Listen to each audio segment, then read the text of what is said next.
ప్రభునందు ప్రియమైన దేవుని బిడ్డారా, ప్రభు అయిన యేసు నామమున మీకు శుభములు. జీవముగల దేవుని కృపావర్షం మీపై సమృద్ధిగా కురియునుగాక. ఈ దినం అనగా సెప్టెంబర్ నెల 24వ తారీఖు 2024 మంగళవారం హోలీ ట్రింటీ చర్చ్ మినిస్ట్రీస్ వారు అందించు అనుదినమన్న. ఈ దిన మన ధ్యానాంశం మారు మనసు. దేవుని వాక్యం చదువుకుందామండి. మత్తయి సువార్త 3వ అధ్యాయం 7వ వచనం. మారు మనసుకు తగిన ఫలములు ఫలించుడి. దేవుడు తన పరిశుద్ధ వాక్యమును దీవించుడుగాక. దేవుని బిడ్డారా, మారు మనసు అనగా చెడ్డ మనసును తీసివేసుకొని మంచి మనసు అనగా నూతన మనస్సు కలిగి ఉండుట, లేదా కొత్త సృష్టిని కలిగి ఉండుట. ఒక మనిషికి ఇద్దరు కుమారులు, వారిద్దరి వ్యక్తిత్వం వేరువేరుగా ఉన్నవి. తండ్రి చెప్పిన మాట ఇద్దరికీ ఒకటే. కుమారుడు నేడు పోయి ద్రాక్ష తోటలో పని చేయమని చెప్పాను. ఇద్దరు కుమారుల సమాధానం వేరువేరుగా ఉన్నది. పెద్ద కుమారుడు వెళ్ళనని సమాధానం చెప్పాను, కానీ మనస్సు మారి వెళ్ళాను. రెండవ వాడు వెళ్ళుదును అని వెళ్ళలేదు. ప్రస్తుతం ప్రపంచమునందు ఈ రెండు వ్యక్తిత్వములు గలవారు ఉన్నారు. ఇద్దరు కుమారుల సమాధానం మనం చూసినట్లయితే, మొదటగా పోనని చెప్పి మనసు మార్చుకొని పనికి పోయినాడు. ఆ మత్తయి సువార్త 21వ అధ్యాయం 29వ వచనం. ఈ కుమారుడు సుంకరులు వేసులకు సాదృశ్యులుగా ఉన్నాడు. రెండవది పనికి పోను అని మనసు మారినాడు. మత్తయి సువార్త 21వ అధ్యాయం 30వ వచనం. ఇతడు అధికారులను పోల్చబడినవాడు. పోను అని మనసు మార్చుకొని పనికి పోయినాడు. మారు మనసు గలవారు అన్నమాట ఇటువారు. మొదటిగా మారు మనసు గలవాడు. పాపి తన పాపమును విడిచి దేవుని తోటి తిరిగితే మారు మనసు అనబడును. పాపములు తుడిచివేయబడిన నిమిత్తమును మారు మనసు పొంది తిరుగుడు అంటాడు అపోస్తలుల కార్యం 3వ అధ్యాయం 20వ వచనం. మొదటి కుమారుడు పోనని సమాధానమించి మనసు మార్చుకుని వెళ్ళాను. ఇతడు సుంకరులను పాపులను వేసులకు సాదృశ్యంగా ఉన్నాడు. మారు మనసును గురించి బాప్తిస్మిచ్చి యోహాను బోధించాను. తన బోధ యొక్క సారాంశము మారు మనసు. ఆ దినమునందు బాప్తిస్మిచ్చి యోహాను వచ్చి పరలోక రాజ్యం సమీపించినది, మారు మనసు పొందుడని యోదయ అరణ్యములో ప్రకటించినాను.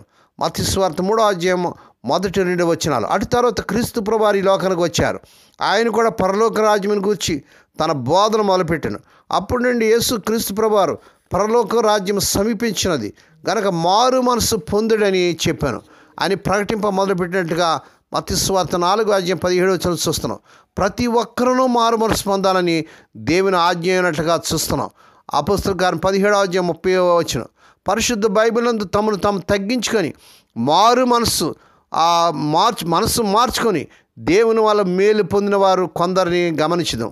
మనుష్యరాజు అతడు శ్రమలో ఉన్నప్పుడు తన దేవుడైన యెహోవాను బతిమాలుకొని తన పితరుల దేవుడి సన్నిధిని తను బహుగా తగ్గించుకొని ఆయనకు మొరపెట్టగా ఆయన అతని విన్నపములు ఆలకించి యెరూషలేమునకు అతని రాజ్యంలోకి అతను తిరిగి తీసుకొని వచ్చినప్పుడు యెహోవా దేవుడై ఉన్నాడని మనస్సున తెలుసుకున్నాను.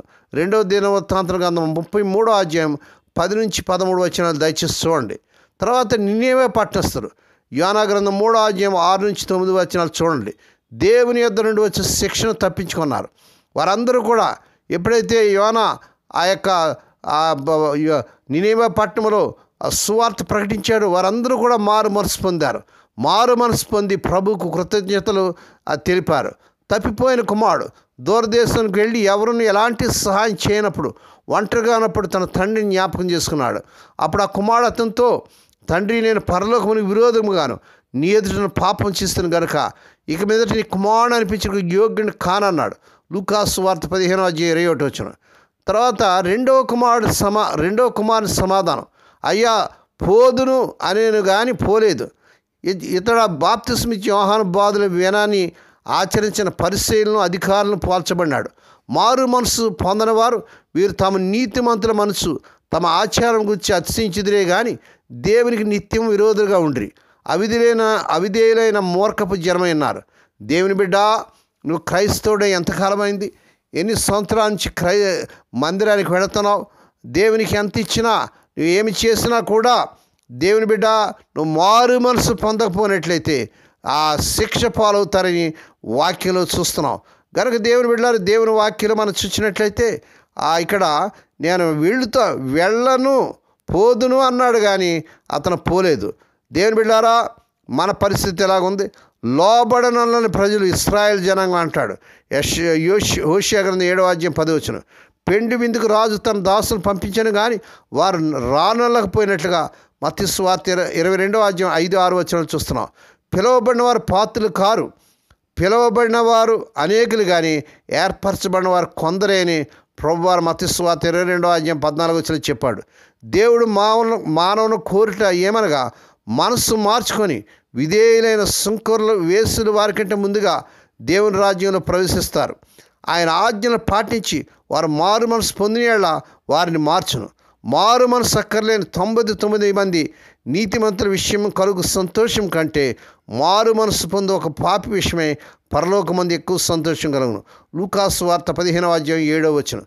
దేవుని బిడ్డ, నువ్వు ఇంకా మారు మనసు పొందపోతే, రక్షణ పొందపోతే, యేసు ప్రభువుని నీ దేవునిగా రక్షకుని అంగీకరించకపోతే నేడే మరి మోకరించి ప్రార్థన చేసి నీ యొక్క హృదయంలోకి యేసయ్యను ఆహ్వానించు. మారు మనసు రక్షణలోనికి రమ్ము. ఆ రీతిగా చేయటకు పరిశుద్ధాత్మ దేవుడే మిమ్మల్ని ప్రేరేపించును గాక. దేవుడి మాటలు దీవించును గాక. ప్రార్థన చేసుకుందాం. పరిశుద్ధమైన మా తండ్రి, నీ పరిశుద్ధ నామమునకు వందనాలు స్తోత్రాలు చెల్లించడం నాయన. స్వదేశ విదేశాల నుండి వర్తమానం వింటూ అనేకులకి వర్తమానం పంపిస్తూ ఈ పరిచయలో పాలు పొందుతున్న మా ప్రియులందరినీ దీవించండి. ఈ దినం పుట్టినదినాలు, వాహ దినాలు, ఆ శుభదినాలు జరుపుకునే బిడ్డలు బహుగా దీవించి మరొక సంవత్సరమైన దయాక్రీడని బిడ్డకు ధరింపచేసి వారి పట్ల నూతన కార్యం జరిగించుకోండి. రోగులైన బిడ్డలపై నీ ప్రత్యేక చూపించిన ఆయన ఇప్పుడే కలవరి శిలువ రక్త ప్రభావాన్ని శిరస్సు మీద పాదంలో ప్రభావం చేస్తున్నాను నాయన. నేను స్వస్థపరిచి యెహోవాని నేనైనా వాగ్దానం బిడ్డపట్ల నెరవేర్చుకొని సంపూర్ణ స్వస్థత, ఆరోగ్యం, విడుదల యేసు నామమున ప్రకటిస్తున్నాం తండ్రి. ఏ కుటుంబంలో అయితే వ్యాధి బాధలతో, సమస్యలతో, కష్టాలతో, మరి ఆర్థిక సమస్యలతో మరి బాధపడుతున్నారు, ఇప్పుడే నీ కార్యం జరిగించుకొని నాయన సమాధానం లేని గృహాలు సమాధానం దయచేయండి. సమస్త సమస్యల నుంచి, కష్టాల నుంచి విడుదల చేయండి నాయన. నీ స్తోత్రాలు చెంచుకున్నాం తండ్రి. ఈ దినమంతటా బిడ్డల చుట్టూ మీరు రక్తకం చేసి ప్రతి విధంగా కీడు నుంచి, దృష్టి నుంచి ప్రమాదం తప్పించి క్షేమకరమైన ప్రయాణాలు దయచేయమని హోలీ ట్రినిటీ చర్చ్ మినిస్ట్రీస్ ద్వారా మారుమూరు గ్రామంలో పరిచయం చేసిన దీనదాసును, దాసురాలను, విధవరాలను, దిక్కులేని బిడ్డలను, తండ్రి లేని బిడ్డలను జ్ఞాపకం చేసుకుని వారి ప్రతి అవసరం తీర్చమని సమస్త మహిమా ఘనత మీకే చెల్లించుకుంటూ యేసయ్య పరిశుద్ధ నామమున స్తుతించి గణపరిచి వేడుకొని ప్రార్థిస్తున్నాం తండ్రి. ఆమేన్. మన ప్రభువైన యేసు క్రీస్తు వారి కృప, తండ్రి అయిన దేవుని ప్రేమ, పరిశుద్ధాత్మ దేవుని కనిని సహవాసము సదాకాలం మీకు తోడేండి నడిపించి బలపరచునుగాక. ఆమేన్.